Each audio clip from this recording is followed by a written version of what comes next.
Hello, Gospel Revolutionaries. Welcome to the 2025 Spring Calgary Grace Conference. Woo! Here we are again. We have been digging into, the last time we were with you on the conference, we've been digging into the 1,000-year reign of Christ, and we want you to know we're camping out.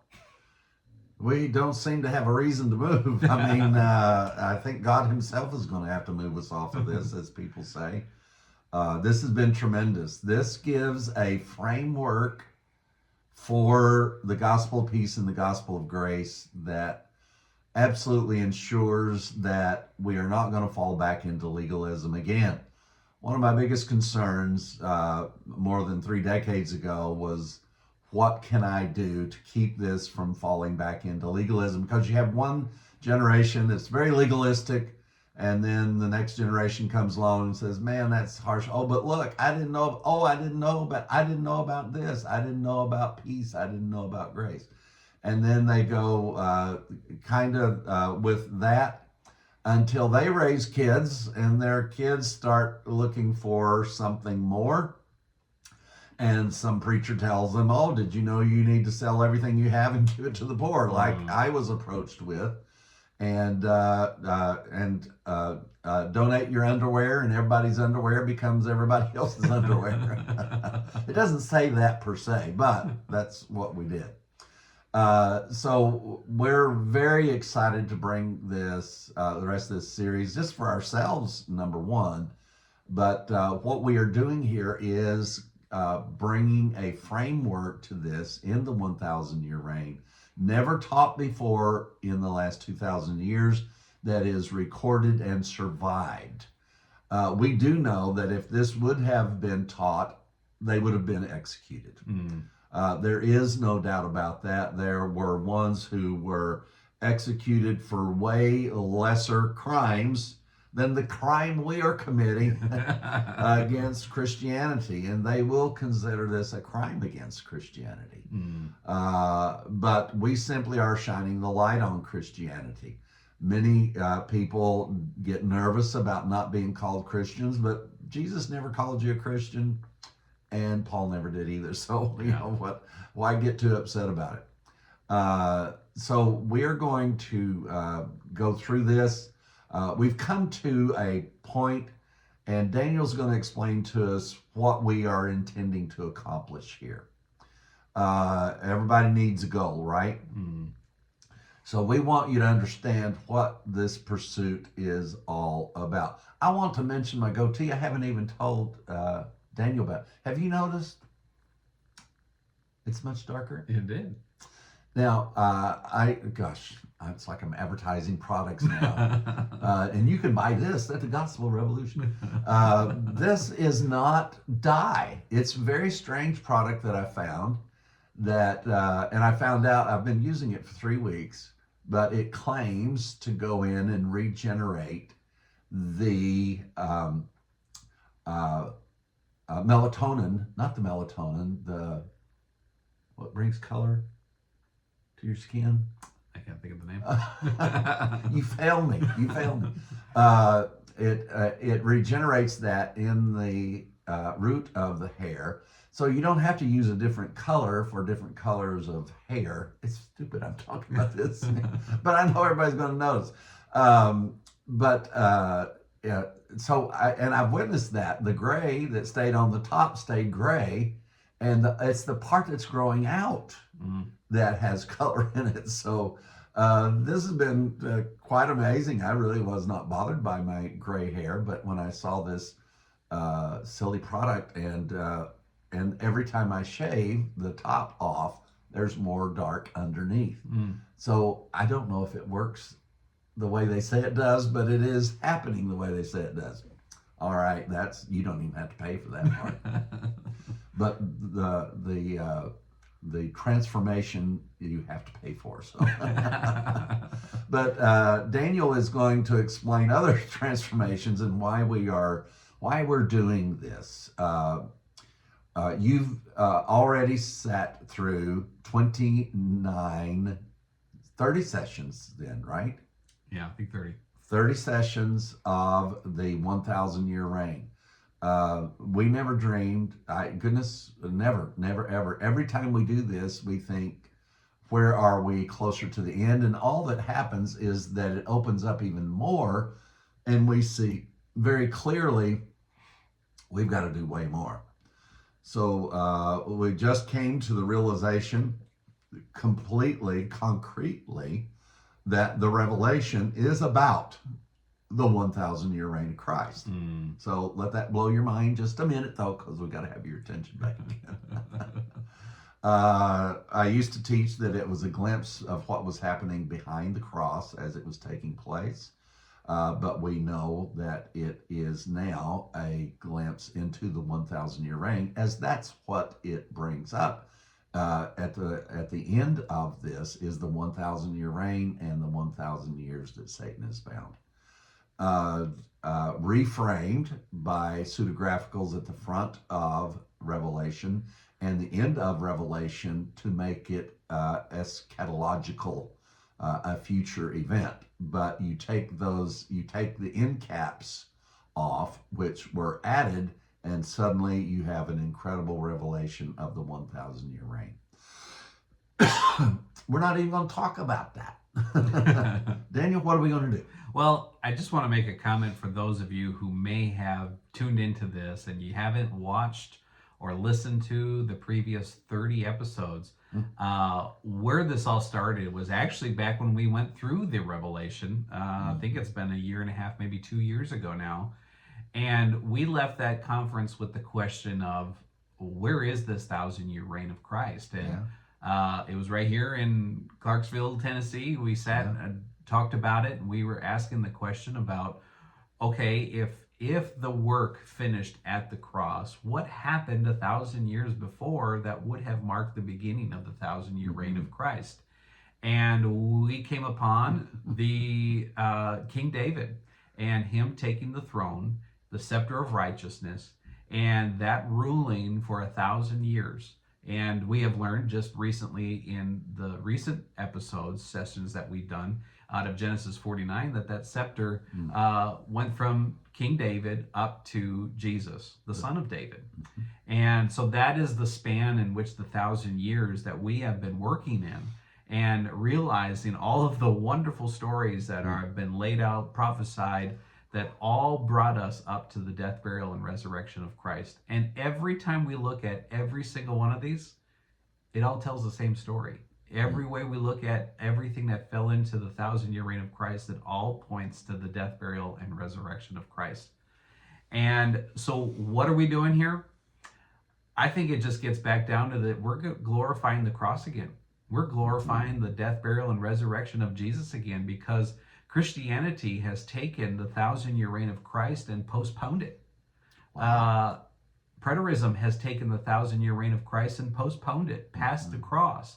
All of the denominations have taken the resurrection, the power of the cross, and have postponed it to some future event. What we have done through the work of understanding that the 1,000-year reign of Christ ended at his resurrection, it gives all the glory to the death, burial, and resurrection of Jesus. And nothing is left for us to do or undo. Everything has been finished and completed. And in this particular conference, we're going to be looking at the Lion of the tribe of Judah, and we're going to be looking at the Wolf of the tribe of Benjamin. The Wolf of the tribe of Benjamin?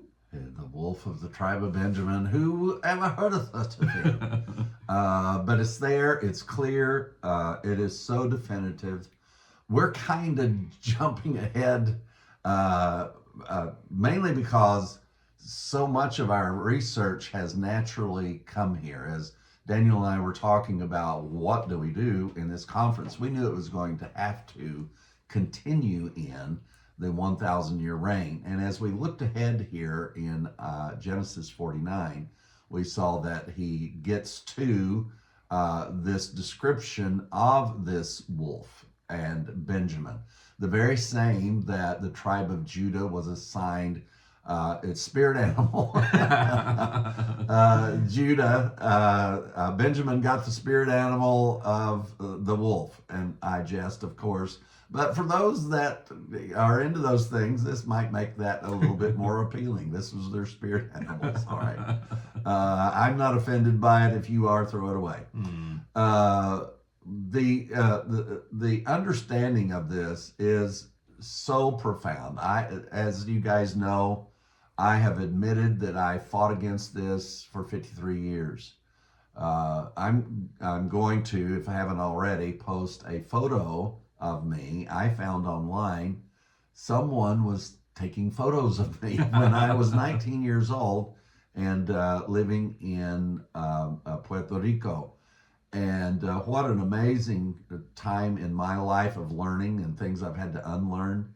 But there is one photo that has the balcony on the third floor that I used to sleep in my sleeping bag trying to get some air. I was there through the summer of 72. I don't remember now when I arrived, but I know I was there during the summer. And summer in Puerto Rico is quite warm, and no air conditioning is just insane now. I wouldn't even think about it. But I remember sleeping out on that balcony, but I'm sitting right in front of that balcony, and I remember exactly what I was writing. You'll see me writing on a tablet, and the leader of our group, the little bearded guy, sparsely bearded, not nice like Daniel's, but sparsely populated hair on his face.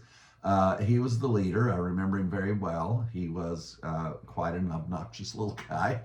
But we were there to win souls. I was witnessing 8 hours a day. This was when I was 19. This has been 53 years ago, during this time of my life there in Puerto Rico. And but I know what I was doing. I know what I was thinking. It's weird to find a photograph you didn't even know was taken, and it's from 53 years ago, and because I had it emblazoned in my mind what I was writing at that time. I'd remembered it so many times, and seeing the photograph of it has just been crazy. But I want to publish a whole thing on that. I'm going to try to. It's quite a story. And but that's when 53 years ago, I'd already won more souls to Christ the way we did it in Christianity than most collective churches have done individually. You see, they take up money and send missionaries. We didn't do that. We actually went out, we witnessed, we sat, we joined hands. Jesus, come into my heart, forgive me my sins. By the hundreds and hundreds and hundreds and hundreds over the period of time of my life for about 2 years. And we did what they said we ought to do. And so I guess from that experience, being challenged to find out the truth has been a lifelong pursuit. I remember one of the prophecies, Daniel, that they went into that hooked me was that they showed me a verse. I'm not sure which book it's in now. It says, but the chariots shall run through the streets. They shall be as lightning. They shall be as fire. And they said, that's a prophecy about a car. And I said, what? They showed me a picture of a time lapse, and it looks like lightning, and the tail lights are red like fire. I was like, oh my God, there's a car prophesied in the Bible. I now know that's hopefully that's not what that's about, but anyway, I haven't gone back to look at it again. But I was hooked on prophecy. I was hooked on serving. I was hooked on people knowing Christ. I was completely hooked on it. Struggling desperately within, and even suicide attempt that came even after that. Suicide attempts came before that. But so it's an amazing thing for me to be able to see and trying to figure out who in the world was stalking me. Because there's several pictures of me out and about and around Puerto Rico, and it's just really quite amazing. So anyway, that was my journey. But I remember even as far back as that, entertaining some of these thoughts about Paul and the apostles, for me at that time, they were all on one level. There was no distinctions about them because I didn't know anything.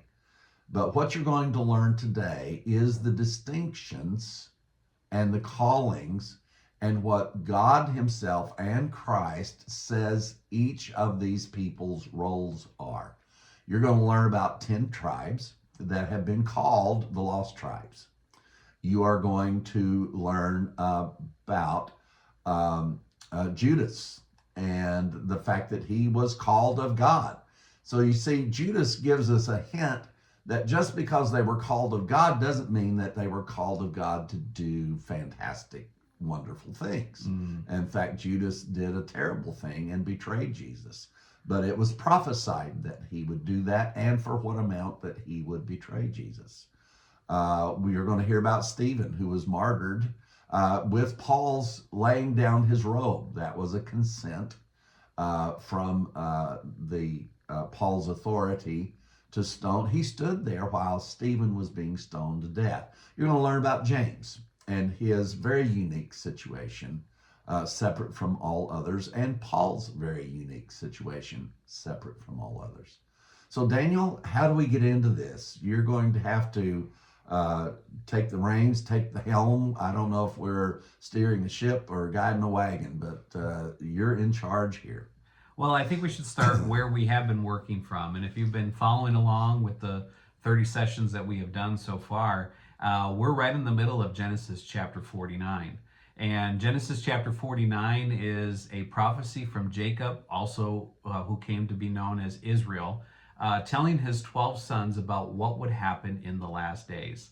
And I think as we walk through that, this is where we get the title, the Lion of the Tribe of Judah and the Wolf of the Tribe of Benjamin, because those are two prophetic terms that Israel gives to those two sons, and what that prophetic fulfillment would be, not only in their life, but also in the lives of the real Lion of the Tribe of Judah and the real Wolf of the Tribe of Benjamin. So Genesis chapter 49, verse 1, and Jacob called his son and said, gather together, that I may tell you what shall befall you in the last days. And as a reminder, we went through every single verse in the Hebrew scriptures that says last days. And every single one of them refers to the 1,000-year reign of Christ and what would take place during that 1,000 years between King David and the resurrection of Christ at the cross. So from now on, whenever you hear, and you're going to hear it many, many more times in your life, the last days, know that the Hebrew scriptures tell us what the last days are. It is not an eschatological event, a coming event. It is a historical time frame that was the last days from David to the son of David, and encapsulates that entire time for a very powerful reason. Without this framework, the gospel of peace and grace will come and go. But with this in place, it is going to be enshrined, if you will, in a casing that it fits in. It's like looking at the crown jewels behind the glass, you know, and it's there. You see it. I've stood in the there in Scotland in the castle, Edinburgh Castle, and looked at the crown jewels, and you know their casing is just as important as them, and because it showcases and helps you give definition to what you're looking at. So from now on, we've tried to look at this term, the last days, but now for the first time. In just the last few months, we have come to understand, because we did the legwork, we did the research on every single place, and every single one is making reference to this 1,000-year reign, as Daniel has just told you. And so it is, family. We must leave you. If you get one thing out of anything that we have done, I mean, that's it. I mean, that is a fractal of the gospel that will revolutionize your world and your thinking. My goodness, if I heard that 20 years ago, well, I wouldn't have had to share my underwear with anybody. Wow, so wonderful. Verse 2, gather together and hear, you sons of Jacob, and listen to Israel, your father. We went through the story about Jacob, his getting a new name, Israel. And that we're even going to talk a little bit about that today, the power of these names. Mm-hmm. And it's important that we understand the meaning behind this name. You know, the name Jacob means usurper. And Israel, this was the father of many nations. And then Israel is now talking to his 12 sons. He's the father of many nations. Yes, and it was vitally important that his name changed because his name meant usurper. He was the one that grabbed the heel of his brother, if I've got the story right, and replaced the birthright and everything. It was definitely a usurping. And for God to continue using him, he had to change his name. And you're going to find that as a pattern as to how God handles things with people's names right up till the cross. And we're going to follow that pattern. We are not going to let it go. We're going to keep it in its place. And the name changes are vitally important. And we're going to show you several places where that people started out with one name and was given another one, just like Benjamin, which is what we're going into. Maybe jumping the gun here a bit, but since we're talking about this, his mother named him son of my sorrows. Moments later, his father named him son of my right hand. Wow. And what a story that tells. Verse 3, now he starts addressing his 12 sons.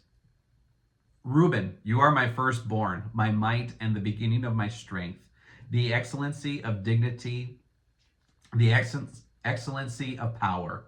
Unstable as water, you shall not excel. But you went up to your father's bed, and then you defiled it. He went up to my couch. Simeon and Levi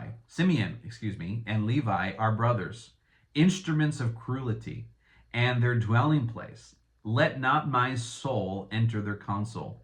Let not my honor be united to their assembly. For in their anger they slew a man, and in their self-will they hamstrung an ox. Cursed be their anger, for it is fierce, and their wrath, for it is cruel. I will divide them in Jacob, I will scatter them in Israel. Now, Michael, we had already talked about each one of these. We talked about Reuben and why this came, and that act of him taking his father's concubine, and that was really the rebuke that he's getting here. And Simeon and Levi, they were responsible for, this murder. They had all of them people circumcised to bring them in, and then when they were at their weakest point, they went in and slaughtered them. Yeah, even the king and of this tribe. So the power of this imagery is just irrefutable. And as we continue, one of the things that I wanted to point out before we get to the fact that Daniel Rouse is here in these verses, the scattering of them in Israel. Yeah. Now, that scattering is told by Christianity to be what happened to the Jewish people after the work of the cross. That is not true. The scattering took place long before the cross, and the cross was actually the gathering together of all. So you just there's going to be some mind shifts that are required, and they're required by the scriptures, not by us. You've got to stop seeing Israel as scattered and now they're being reunited. That is strictly a political thing. It is not spiritual. And I respect Israel to the full. The Jewish people, what they've been through is just unbelievable. But what has taken place in Israel is not spiritual. This is not something that God is doing. The scattered Israel was brought back together in Christ. And you will see that again here in just a moment, and you'll see exactly how it's done. So don't let anybody be telling you that Israel was scattered at the cross and then is being regathered now as some type of symbolic process to the second coming. It's a lie. Verse 8, Judah, you are he whom your brothers shall praise. Your hand shall be on the neck of your enemies. Your father's children shall bow down before you. Judah is a lion's whelp. From the prey, my son, you have gone up. He bows down, he lies down as a lion. And as a lion, who shall... Daniel rouse you. Yeah, shall rouse you.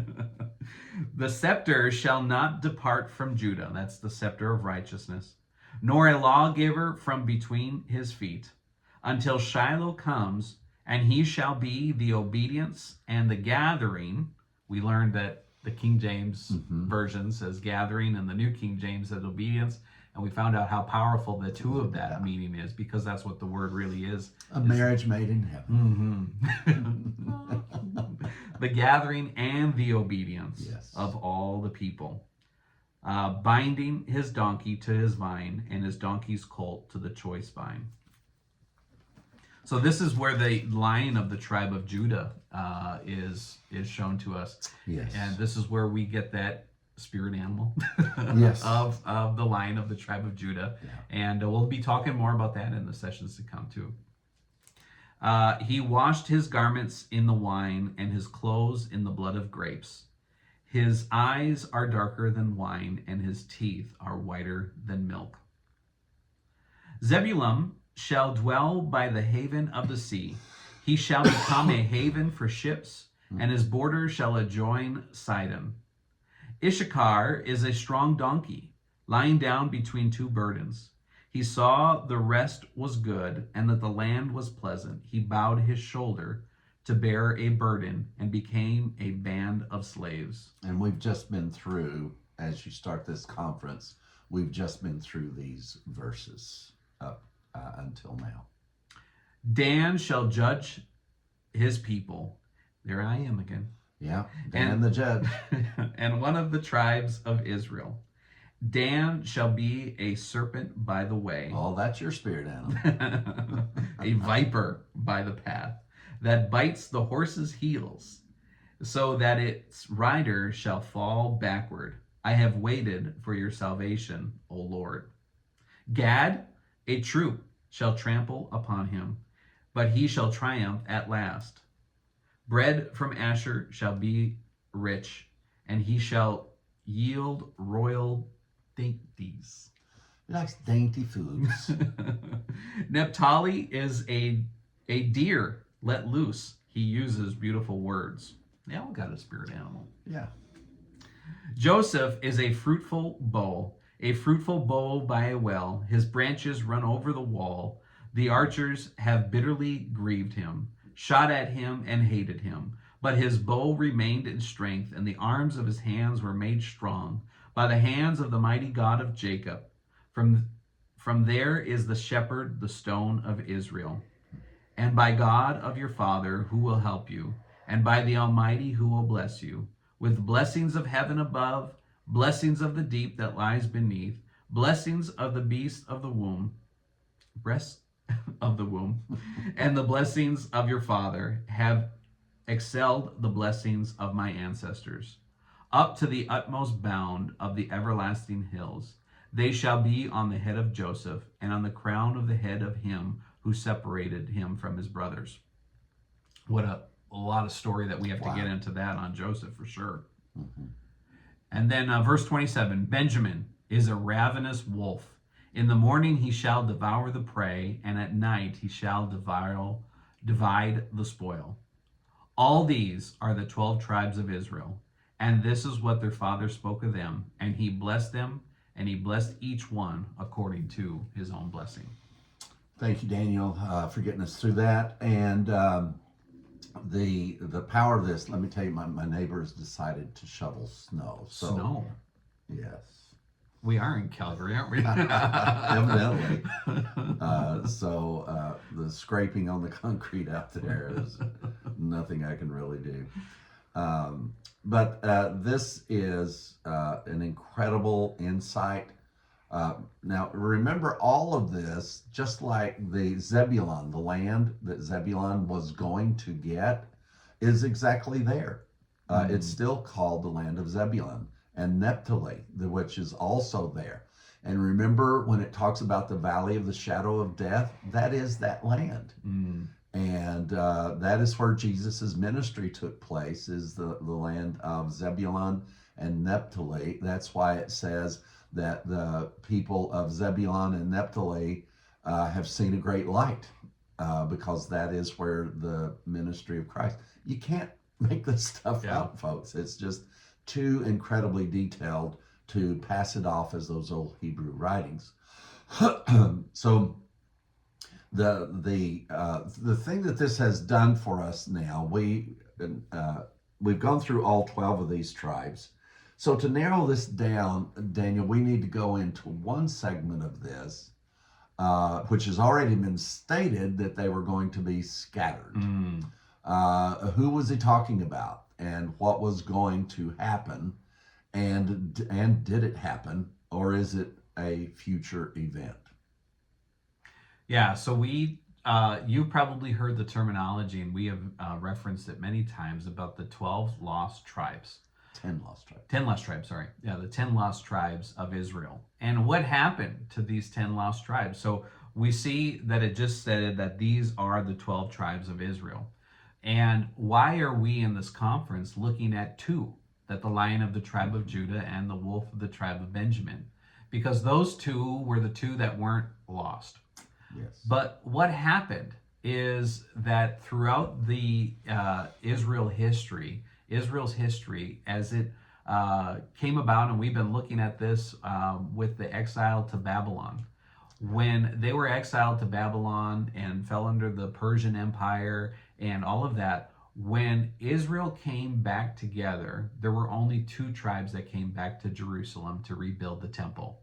And that was the tribe of Judah and the tribe of Benjamin, with a representation of the Levite tribe as well. See, the Levites, they kind of fall into kind of both categories, because they were chosen as the priesthood to represent all of the people. And that's why you get a representation that stood with Israel, what would become Israel, in the southern kingdom with Judah and Benjamin. But then you also have a representation of the Levites in the other 10 tribes who were scattered throughout all the world. And they were scattered out after the Babylonian exile. So they all of these 12 tribes were working up until Babylon came in, and they came under that, they were exiled to Babylon. And then when they were allowed to return, there were only two tribes that returned. Now, the interesting thing about those two tribes is all throughout the 1,000-year reign of Christ, that's all we hear about. All of the prophecies about Israel, all of that, except for those that will come back to them, except for those mentions of them coming back, all of the focus is on these two tribes that came back to rebuild the temple. Many times these 10 tribes are referred to as Ephraim, even though Ephraim was a specific name of a particular person. They are referred to collectively as Ephraim in prophecy. So so if you're going to learn something, you have to separate what is not a part of the subject.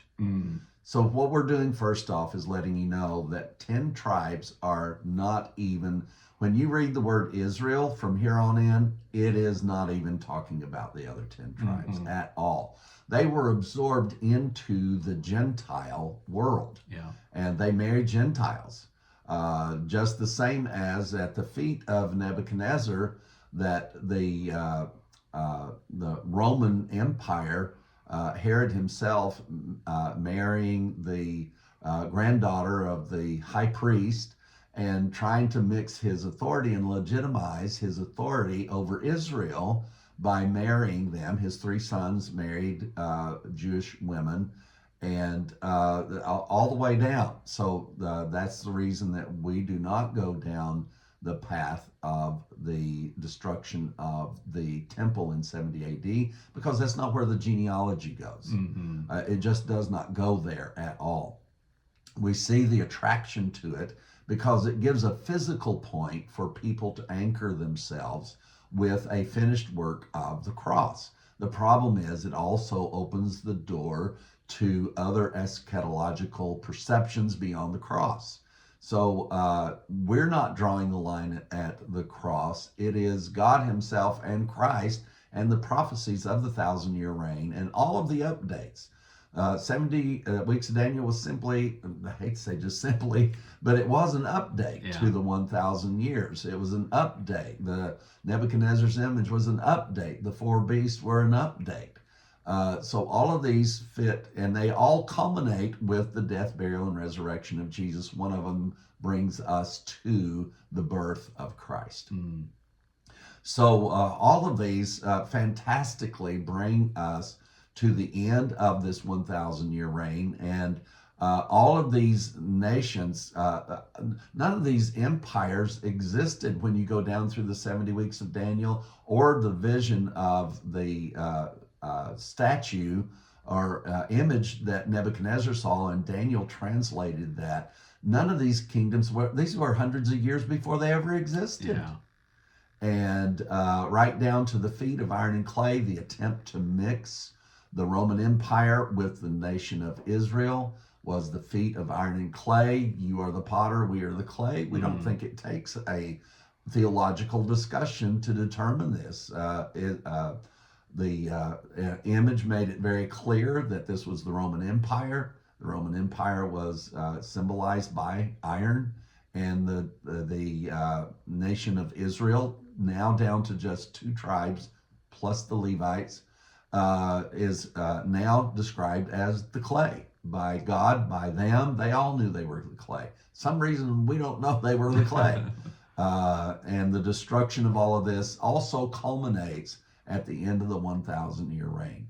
So you may think we've lost our mind, but what we've lost is all future reference to eschatology. We now know, not believe, we now know that everything that was the last days has been fulfilled. Wow. So as you mentioned, these 10 tribes went and intermingled with other Gentile nations. And that is, the Bible talks a lot about harlotry and adultery. And that reference is because they had went in, and instead of staying with their people, they went and intermingled. And what did God consider that in the Bible terms? He considered it harlotry. He considered it adultery. Yes. And what did he do in response to that? Jeremiah chapter 3, verse 8. Then I saw that for all the causes for which backsliding Israel had committed adultery, I had put her away and given her a certificate of divorce. Yes. Yet her treacherous sister Judah did not fear, but went and played the harlot also. So this was a magnificent failure. However, this harlotry role produced the lion of the tribe of Judah. And we know that there were harlots in his genealogy. Yeah. Even listed in the book of Hebrews. So this is absolutely true. The bringing back together, one of the things I think is beneficial at this time, Daniel, is for us to look just a moment at this, they that were not a people. We do know who he was talking about.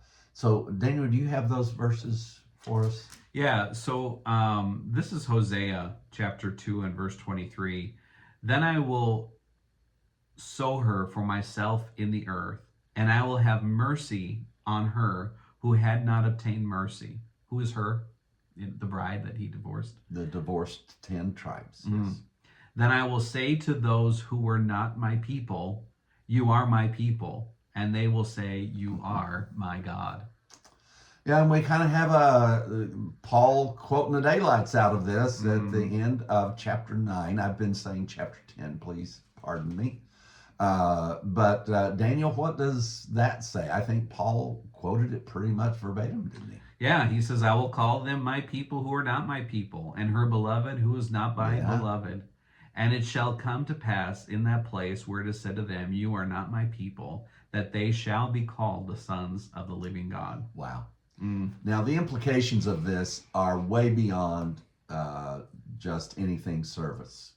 First off, God is marrying a one that he divorced. Wow. You know you can't do that, right? Mm-hmm. The one thing that's more forbidden than divorce is to marry the one you done went and divorced. That's even worse. So not only is he marrying back the one he divorced, look at who they became. They became Gentile. Mm. So if you're going to marry back the woman that you divorced, and now she has become a whole different spirit animal. She is whatever she is, you marry all of that back. And so this is one of the confirmations to our sweet Israel only friends. You're just wrong. This alone shows you that, and this is not just the only place. There's many places that we can go to show you that the Gentiles were brought in. And many of these people reject the teachings of Paul altogether, who teach Israel only. Oddly enough, they really focus on James and Peter and John. But so what we have here is God doing something he said was not legal. He forbade it. And but when you're God, you can do those things. Yeah. And the law didn't mean anything to God. That was not for him. And you know what? It's not anything to you now. Just the same as it was nothing to God.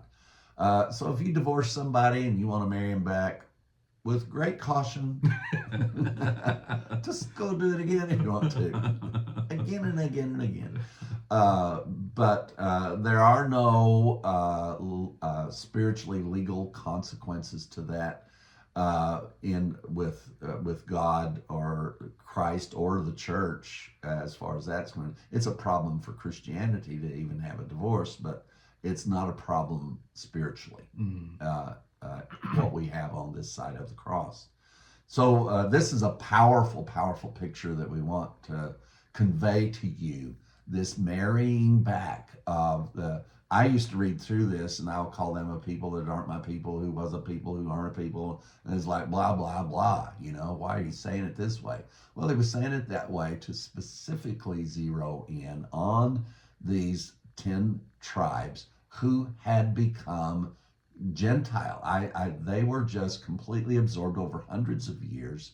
There was no identity for these people.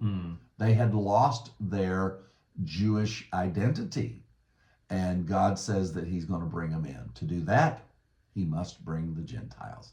So this is the gathering. Yeah. So don't let these people talk about that what's happening in Israel today is the gathering of Israel back to Jerusalem. This is something that even a large segment of Jewish people do not accept, because they do know the scriptures say that only the Messiah can do that. Now, they are correct. They just missed the Messiah. But they are correct that this entity that exists called Israel now is strictly a political nation. It is not a spiritual nation, which that would have got us burned, and still might yet. Yeah. But again, to say that, you know, we love the Jewish people, what they were called to do is just amazing. And because they were called, they have been the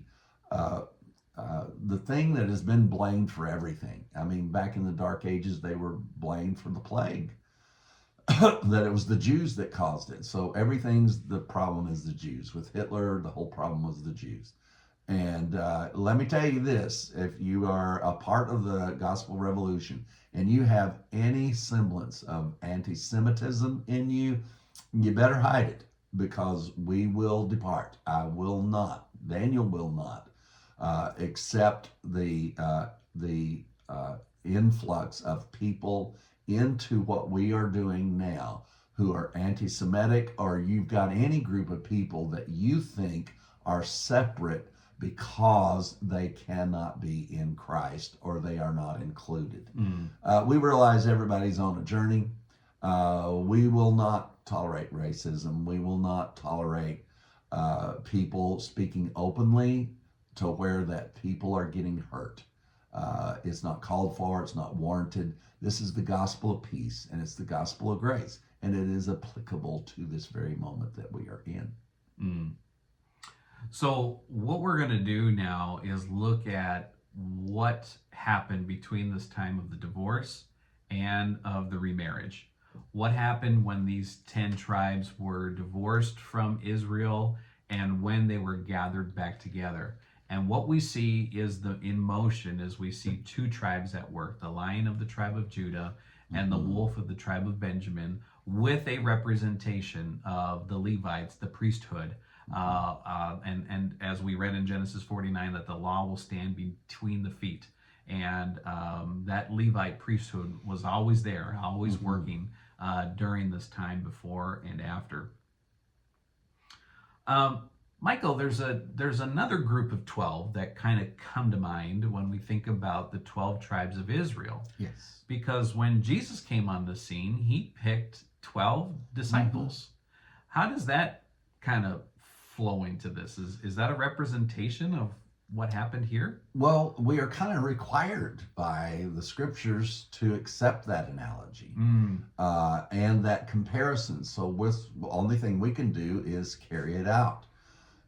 So what we found on the tail end of this here is, number one, obviously the tribe of Judah had a very specific role that it carried out with. And we see the tribe of Benjamin, which was smaller than Judah, but was always serving Judah. That was the role of Benjamin. As we started out, Benjamin started out his name given by his mother, son of my sorrows, and his daddy renamed him immediately and said, this is the son of my right hand. That terminology we find very reflective of this right hand issue now comes up again with this tribe of Benjamin. So as we continue to look at this, and we didn't separate them. God separated these other 10 tribes. We can tell you now they are safely tucked away in Christ. Them and all the Gentiles in Christ. Nobody's decision, nobody's believing, nobody's obedience ever gathered that. Christ's obedience is what led to the gathering of all together. And that is the Gentiles, the Jews, and because in Christ Jesus there is no such thing as these separations of groups. So as we look at this and we continue on through this, the ability to see this issue about Benjamin. So I think that's what we're going to do now, Daniel, is begin to focus on Benjamin. We know the lion of the tribe of Judah. We can reestablish that in any way you want. I mean, every church has a big banner up, and lion of the tribe of Judah. But what about Benjamin? Benjamin seems to have carried a very important role that I didn't know about. Let me stop and say that Robert May and Brad Crooks both approached me some 30 years ago, and we just simply, I couldn't see it. I couldn't see it because I was beginning to develop the understanding that everything was truncated at the cross. And I only saw Paul's experience with Christ in the book of Acts. I didn't reject that it happened, but I just could not see it as a call. Many of you have seen me read in the book of Romans where Paul starts out and says that he was called by God.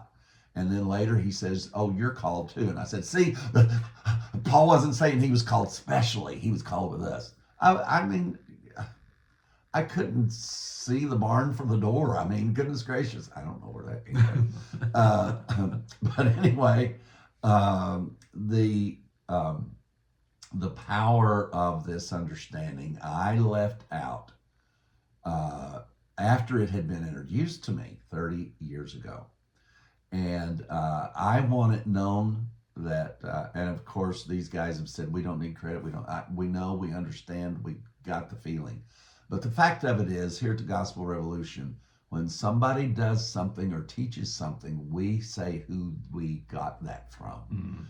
And you will not hear other ministries do that. And the number of people that I've sat around and taught them things, they said, just so you know, I'm taking that for my own, and it's like we joked about it and laughed about it, but they really did take it for their own and act like they had gotten this great revelation, which is fine with me. It doesn't bother me at all. I must be a part of the wolf tribe.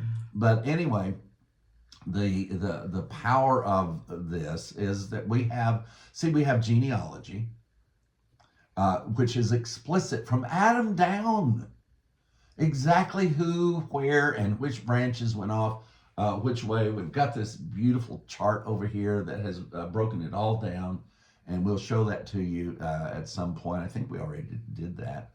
But I encourage everybody to get this thing, and we'll tell you exactly how to get it at some later point. It's very cheap. I mean, all you got to do is run it down to Hobby Lobby and have them frame it. It'll be a treasure for the rest of your life.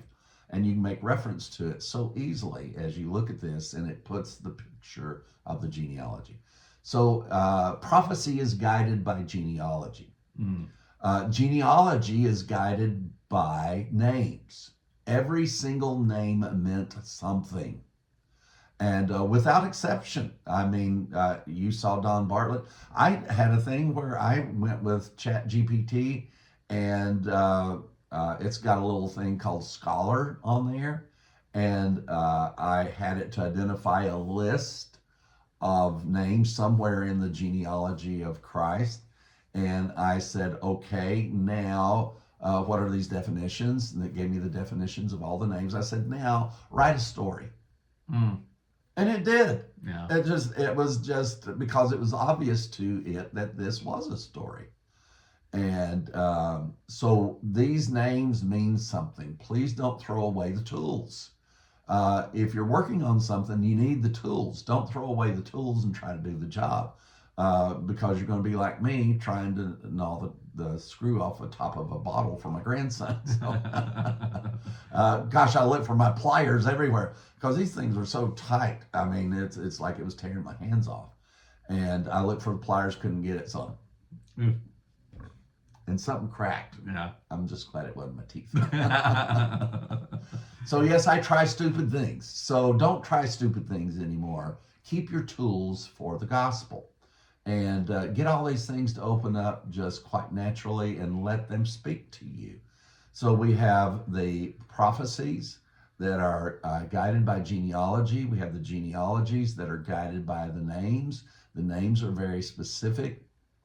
We have the history that comes into play.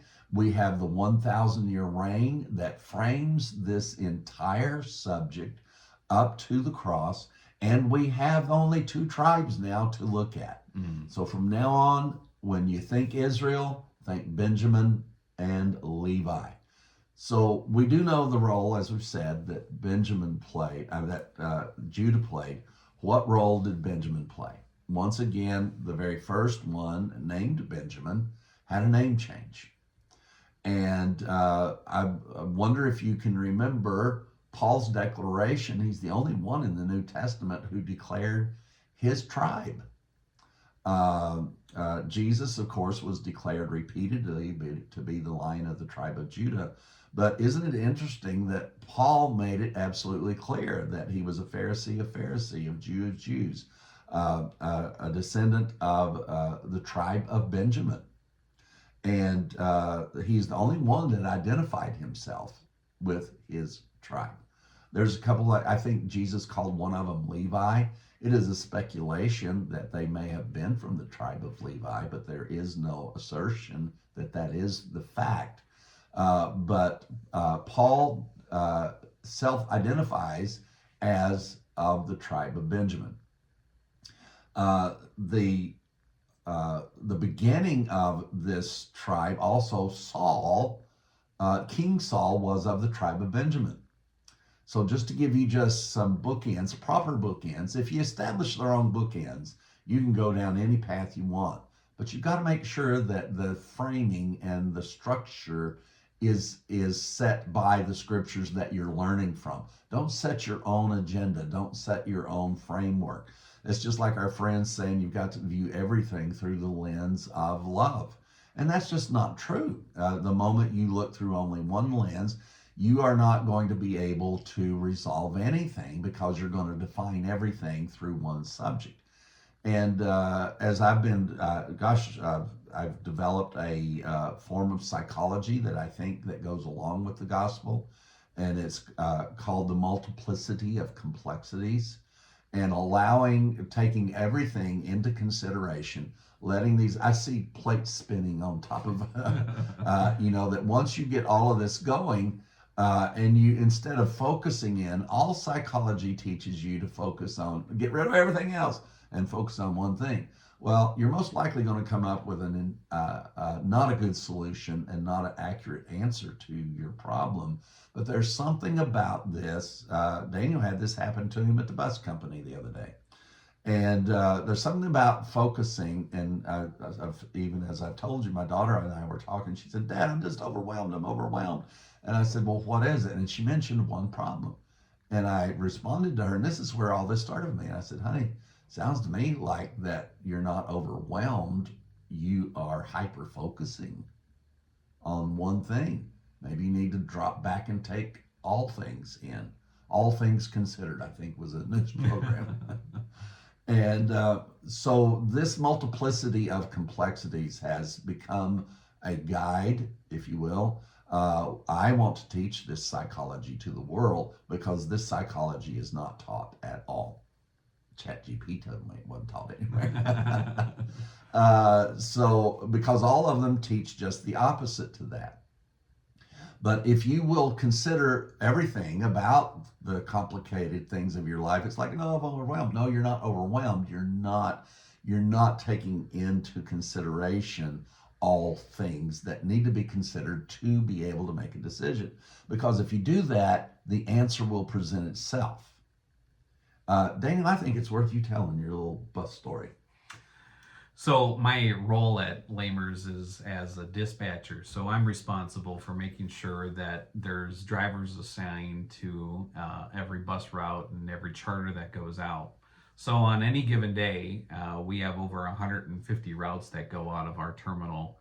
And then on top of that, we have about anywhere from a dozen to 3-4 dozen charters that go out.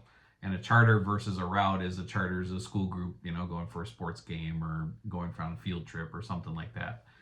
And so a lot of times what I do is I look at the day and I think, okay, we got all these routes going out, but now I have all these charters. And we always prioritize our routes because we got to get the kids to school first before we can get them to where they need to go. So that's the first step.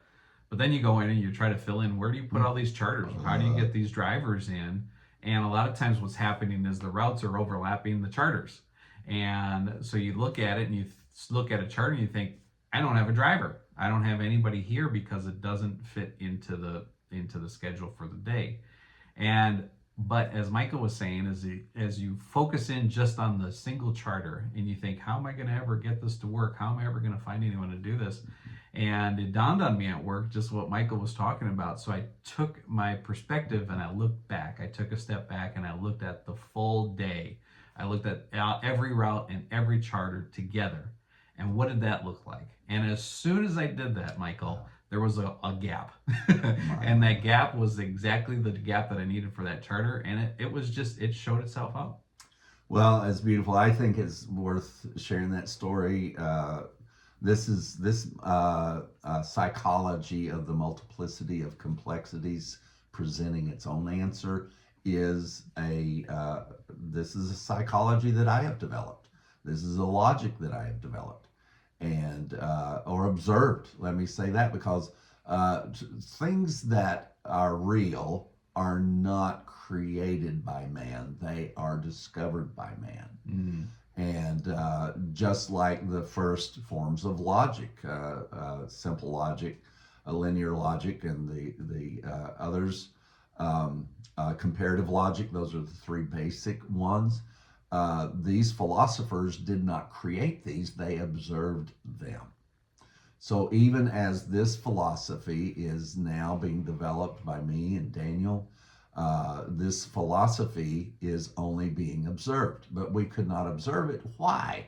Because the gospel is the only thing that supports this type of psychology. It is called the psychology of the gospel. Do you know I did a series called that 25 years ago? Mm. And so here, this has been in the makings for 25 years.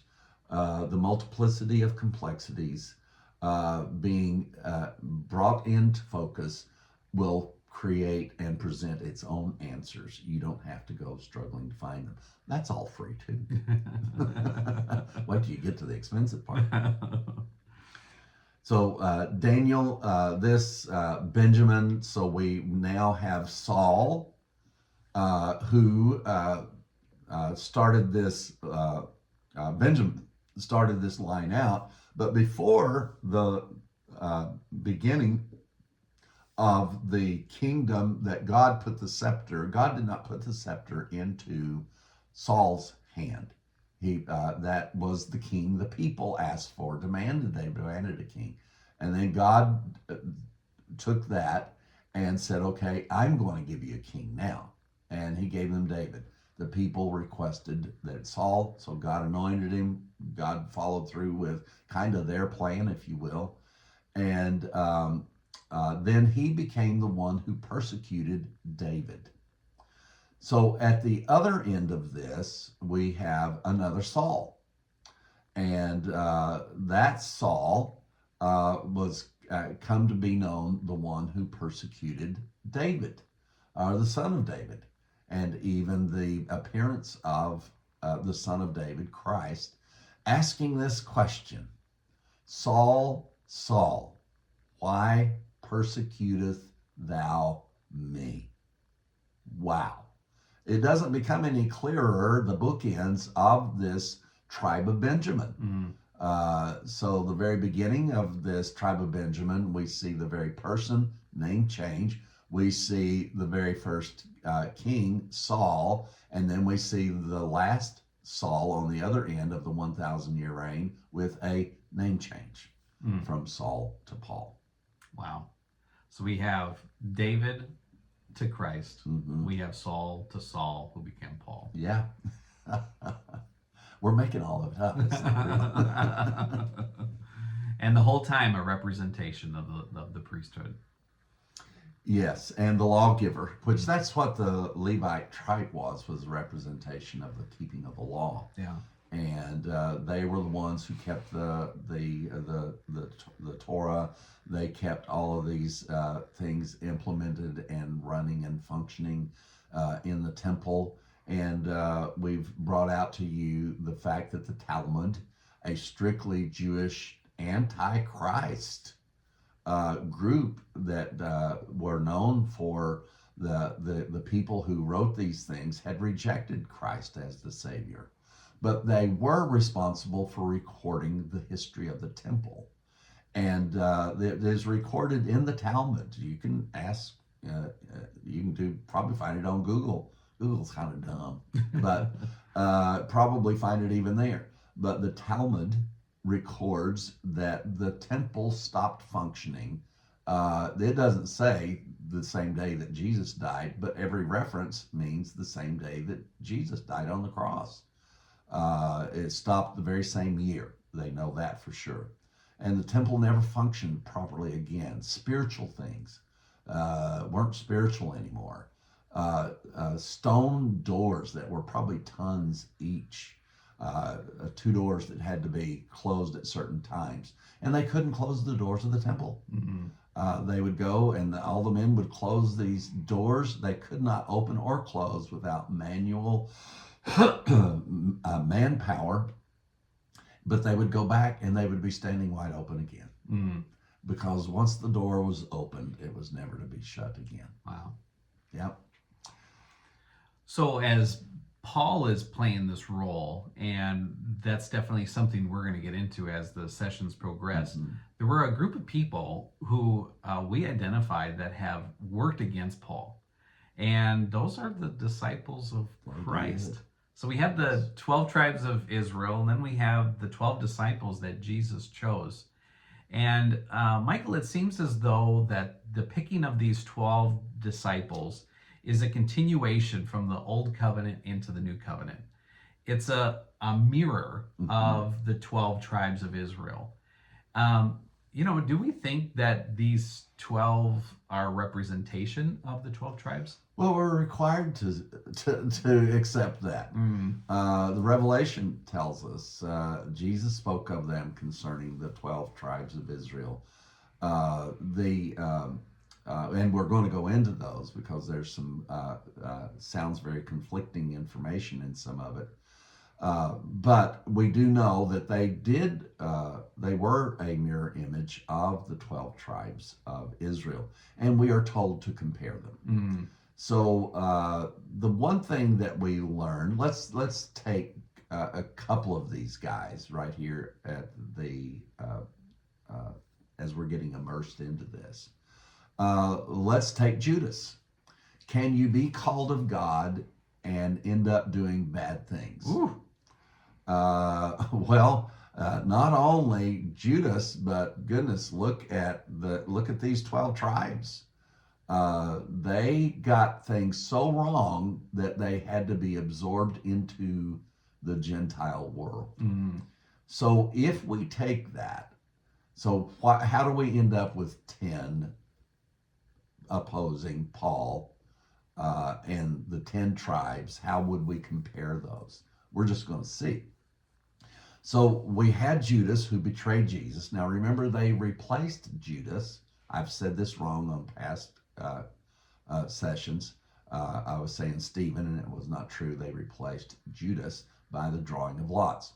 We know that the drawing of lots was an old covenant way of finding the will of God.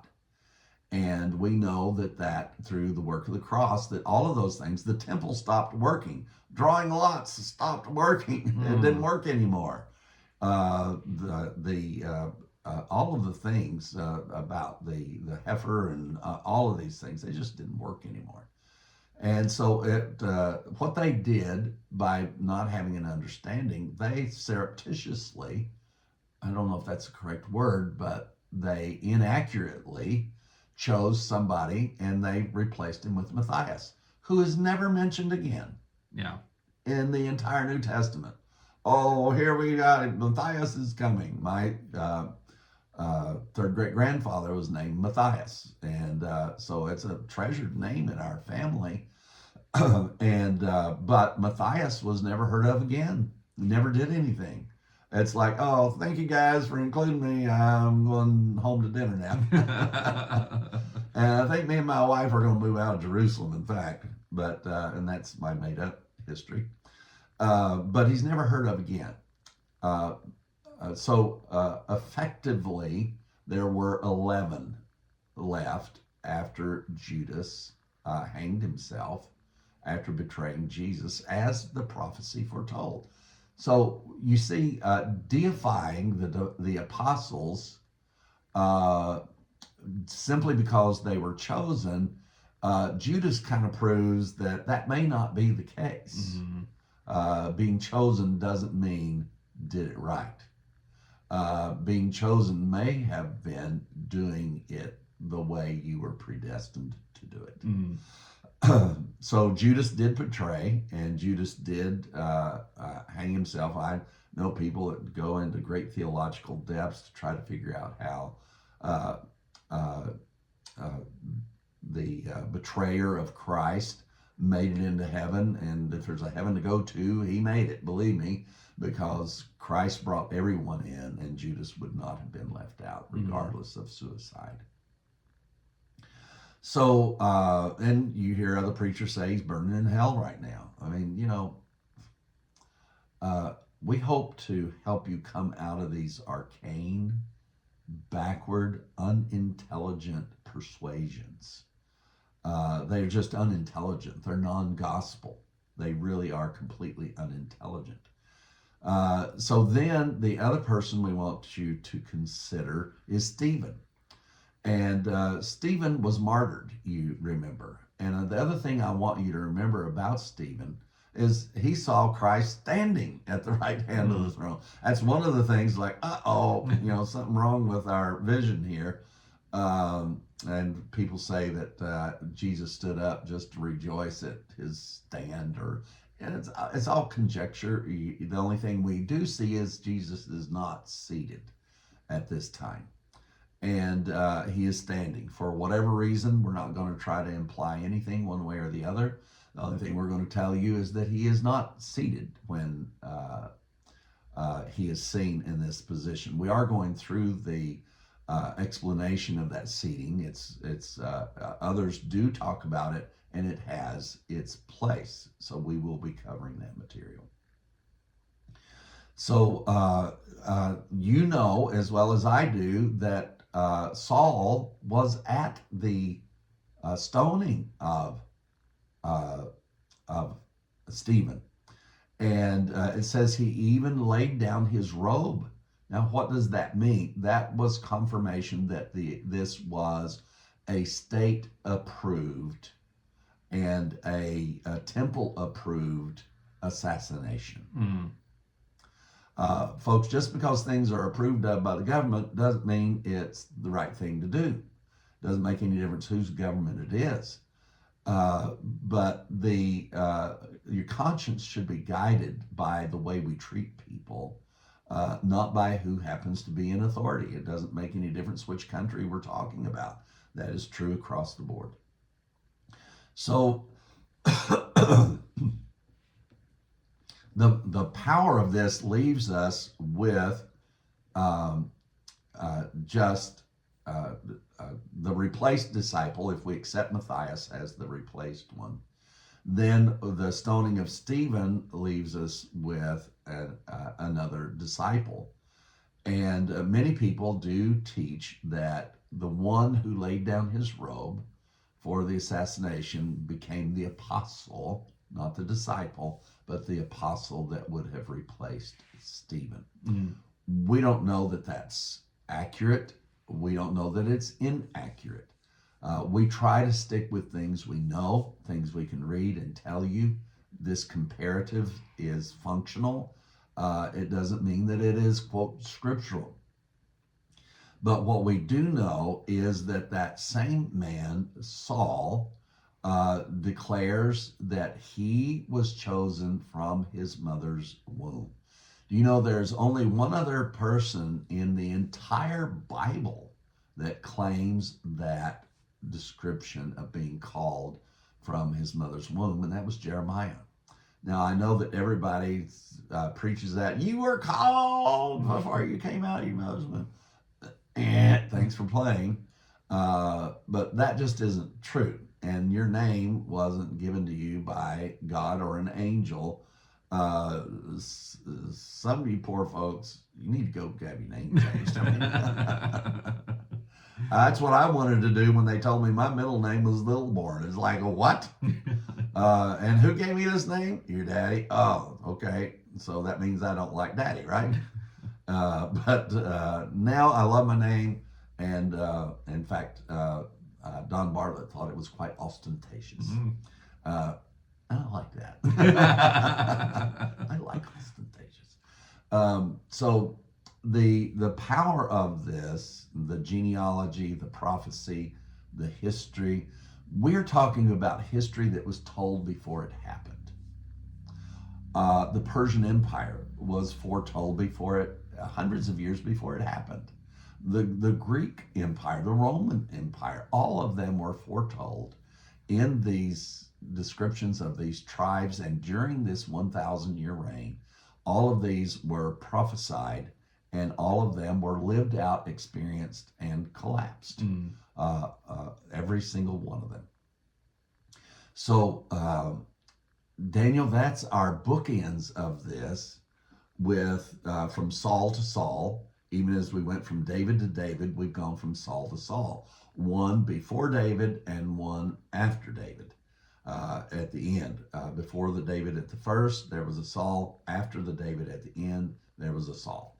And but to go through a name change was very powerful. We also have one other to deal with who was not a part of any of these 12, and his name is James. What do we do with James? Do we talk about him now, or what do we do? Well, I think we can certainly introduce the idea. One of the things that stands out to me, speaking about name changes, is, and maybe we can just tease you with this, is that James' real name isn't James. Yeah. All references in the original text agree. Not only did they, and it was not God or an angel, or even the apostles didn't get together and say, let's change this guy's name because it doesn't sound very good. It implies something very negative. But there's 2 or 3 other people that carried that name also in the New Testament, and their name was not James either. So there was something happened in the translation from the original text to what we understand now.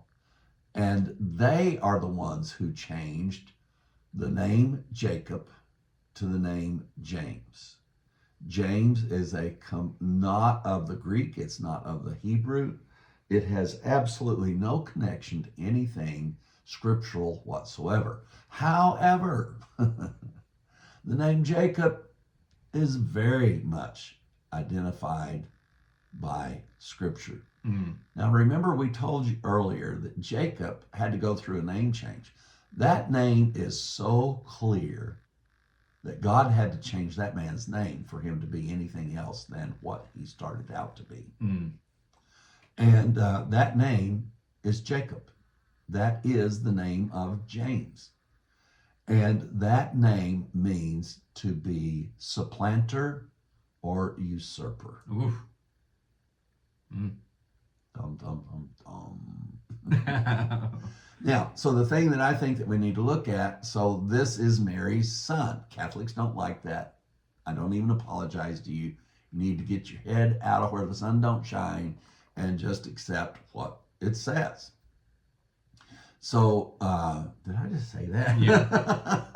And we're going to leave it in there. there we go. The man with the big red button says it's staying. He inherited that from a very vicious man. But the issue of this man, James, has been one. Now, Don and I did go through and we tracked him as close as we could. We could find no place that he ever converted.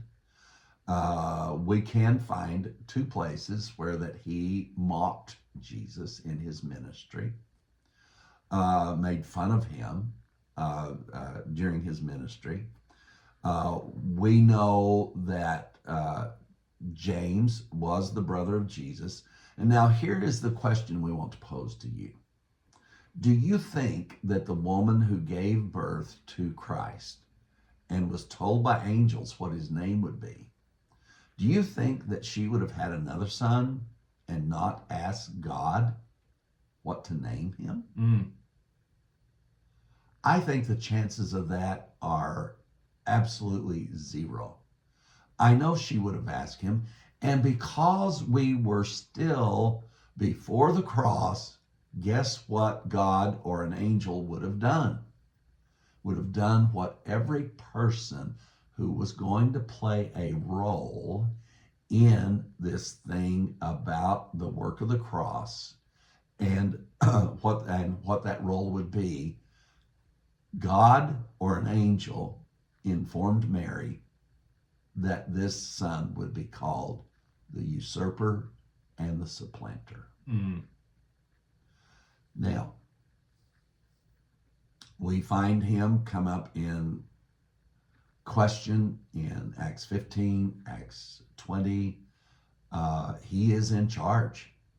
And as Don and I went through, He set up a temple in he set up a throne in the temple and refused to leave. He never left because of fear of losing his position of authority. Mm. He never followed any, quote, great commissions. He never went and shared the gospel with anybody. He just sat there and wrote a letter to the tribes of Israel, to all of the dispersed tribes of Israel. And there was another dispersion, though, that did happen after the cross. People ran for their lives from the Jewish community. We don't know exactly who this James would have been addressing. The only ones he knew of Israel was Benjamin and Levi and, of course, Judah. James would have had no awareness at all of who these other tribes, where they were, or what they were doing. Is it possible that some of them were living back there? Yes, as mingled people of mix into their tribes mixed into the Gentiles. But James comes on the scene, and I'm sorry, Jacob comes on the scene, and somebody recognized that this name was going to lead to possibly devastating questions. Because you see, James is a part of, in Christianity's eyes, the foundation of Christianity. They try to say of the church, but it's not the church. The church's foundation is very clear. Paul goes into this also, and we're going to take you through that also. Well, in fact, I just might as well mention it now. Paul made the statement that the church is built upon the apostles and the prophets and Jesus Christ himself being the chief cornerstone. Now, the apostles, we know who they were. They represented, although were not declared to be of these tribes, they represented these tribes, because these tribes could not be identified anymore. These 10 could no longer be identified. But we have Paul saying here that the power of this foundation. Now, what do we know about the work of Christ? It is finished. Mm. It's done. What do we know about the work of the prophets? Not one jot or tittle shall pass from the law until all prophecy and all law is fulfilled. We know that all the prophets' work is fulfilled. That places the apostles in a category, according to Paul, of a fulfilled work. Their work was done. Their work was completed. Or they completely failed at it. Mm. We can go through. Jesus told them, if you want to do this, you got to follow me. We went into detail in this, Don and I, and we found out that you had to follow Jesus into death if you were going to follow him. They didn't follow him. They betrayed him, just like Judas. They did the same thing Judas did.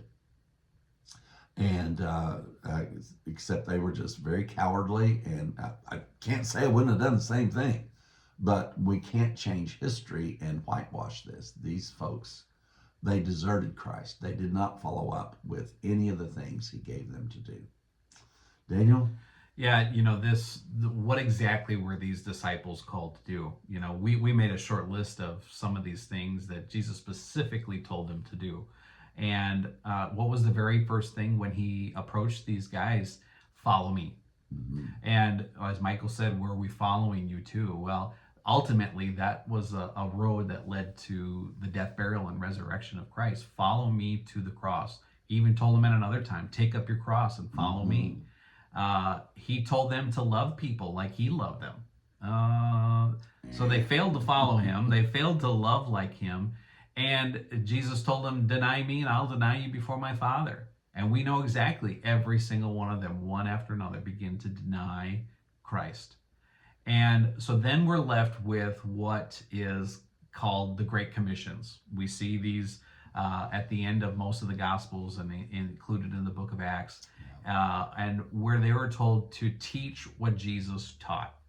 Mm-hmm. But we're also instructed in other places in the New Testament not to teach what Jesus taught. outside of the fact of it being a completed work. Yeah. You know, Hebrews says to leave behind these teachings. And so if that's what they were told to do, then that work, as Michael said, it's completed. Their mission was completed at the cross. Yeah. And the last thing that they were told to be is witnesses. Witnesses of what? Witnesses of his death, burial, and resurrection. Yeah. Well, when you witnessed it, it's done. That's it. And now what you see after the cross is you see, can I say silly? You begin to see some silly development from what these disciples are doing. Why? Because their work had become irrelevant.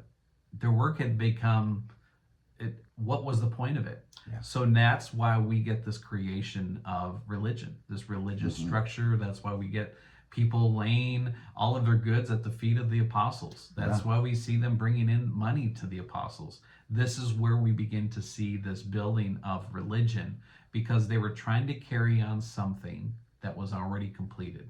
That's why I had to share my underwear. Yeah. I wanted to do it the way the early church did it. They were supposed to have gotten it right.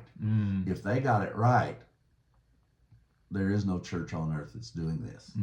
And that's why I became convinced this group was the one I was going with, because they did insist on you selling your possessions and goods and parting them to every man as every man had need. Didn't have a whole lot, but I remember giving up my car. I gave up everything, even the clothes on my back. I could not say they were my own. This could not be my own. And show me a Christian that does that. Show me a Christian who will open the door and say, you can take anything you want. That's what I did. It's all yours. Instead, we've got preachers that are being told by Christ, supposedly, they're supposed to be the first billionaire preacher, and that they're going to live to be 120 years old. We're going to find out how much of this is a lie and how much of it's the truth when he dies before the age of 120. And as much as he prophesied that he will live to be 120, I want to prophesy that he will not. And I'm not prophesying under inspiration of God. I just know the inspiration of God is not in what he's saying, because he is turning a judgment of 120 years that man had left into a promise. And he says, no, none of that makes any difference. Me and God have a covenant. No, you don't. If you did, you certainly would not be fulfilling that covenant. Especially when it comes to amassing wealth like this. There's just nothing that can justify that whatsoever. Anyway, we've ragged on Mr. Copeland enough. I've given you my prophecy, and we'll see which one is right. The problem is, I've always been right. I've never been wrong. I've gone through 30 years of second comings, and this is going to happen, that's going to, it ain't going to happen.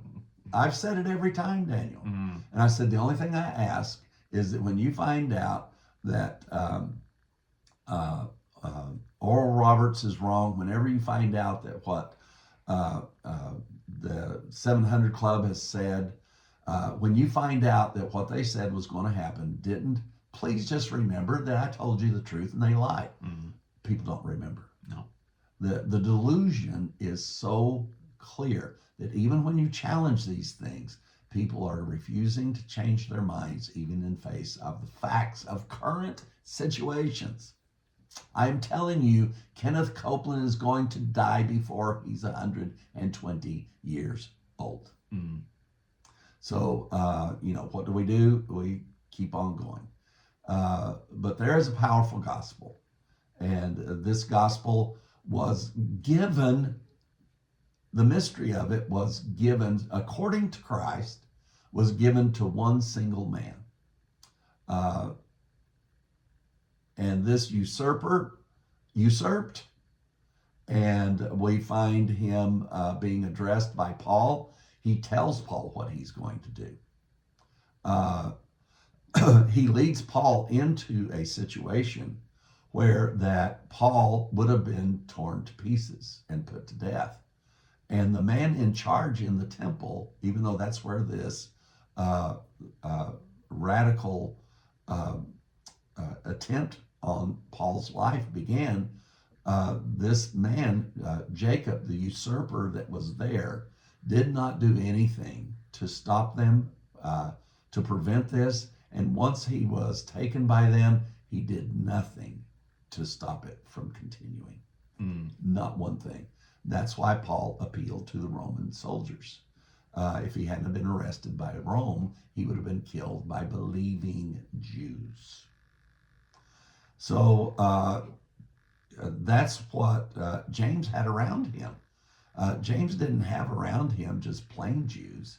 James gathered around him believing Jews. Remember the report? Man, well, look here. Well, wow, if this is what's supposed to happen, look, you're telling us about what happened to the Gentiles. Ditch that, because look how many thousands of Jews have believed. And this was what James was dealing with. And this is where the false doctrine began about having to believe. This is where it continued. It should have been terminated at the cross. It was a real doctrine, but it was a real doctrine like the law was a real doctrine. The law was given to prove you can't do it. Requirements to believe and obey were given so you could be proven that you can't do it. And from that point, then we have the divergence, not to the church, but into Christianity. So what we've seen here today, Genesis 49, we see Jacob, known as Israel, talking to his 12 sons and what would happen to them in the last days. What we see is the divorce of 10 of these 12 tribes and the continuation of the tribe of Judah and the tribe of Benjamin with the representation of Levi. Then as we fast forward the story to the tribe, the lion of the tribe of Judah showing up, we see the completion of the work of these disciples and their work coming to an end. And we see at the end of that, an individual beginning to have a name change, beginning to come to the rise. And perhaps he is of the tribe of Benjamin. Perhaps he is a wolf of the tribe of Benjamin. And also maybe there's another individual out there, formerly known as James, with the correct name of Jacob, who is trying to usurp his authority and dismantle the wolf of the tribe of Benjamin. You know, just before we wrap this up, I guess, Daniel, we're kind of at the end of this, I suppose, and we'll see what else Daniel has. But what we need to describe for you is you can do all the research on the wolf. So now it becomes important to understand the nature of the wolf. The wolf is a pack mentality. It's all about the pack. It's all about the whelps. It's all about the taking care of. The leader of the pack, the wolf pack, is the one who takes care of the entire. It feeds. So the wolf goes out and finds its prey.